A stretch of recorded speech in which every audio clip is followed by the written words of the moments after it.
अस्सलामुअलैकुम, मैं हूं यासिर पीरजादा। आप देख रहे हैं मेट्रो 7 पाकिस्तान। आइए चलते हैं खबरों की जानिब। चेयरमैन गुलबर्ग टाउन नुसरतुल्लाह का पार्कों का दौरा। गुलबर्ग टाउन में पार्कों की तज़ीन और आराइश का काम तसलसल के साथ जारी है। दीवारों की मरम्मत, पौधों को तराशना, घास की आबकारी, जॉगिंग ट्रैक की मरम्मत, फिजिकल अप्लायंसेस की तनसीब और बच्चों के लिए झूले लगाए जा रहे हैं। इस मौके पर टाउन चेयरमैन ने कहा कि पार्कों को तामीर करना काफ़ी नहीं होता, उनके निगहदाश्त और हरा भरा रखना कामयाबी है। पानी की किल्लत की वजह से बड़े बड़े पार्क वीरान हो जाते हैं। गुलबर्ग टाउन में इस बात को खास कर इन बातों को मद्देनजर रखते हुए ग्रे वाटर से पार्कों को ग्रीन कर रहे हैं।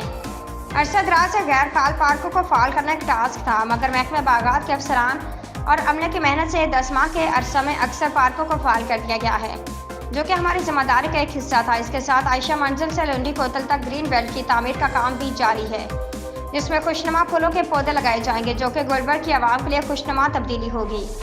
हमारी कोशिश है कि गुलबर्ग की आवाम को ज़्यादा से ज़्यादा बल्दियाती सहूलतें मुयस्सर आ सकें, जिसके लिए गुलबर्ग टाउन की इंतजामिया दिन और रात कोशां हैं। इस मौके पर उनके हमरा डायरेक्टर बागात नदीम हनीफ, यूसी काउंसलर और दीगर बल्दियाती अफसरान भी मौजूद थे।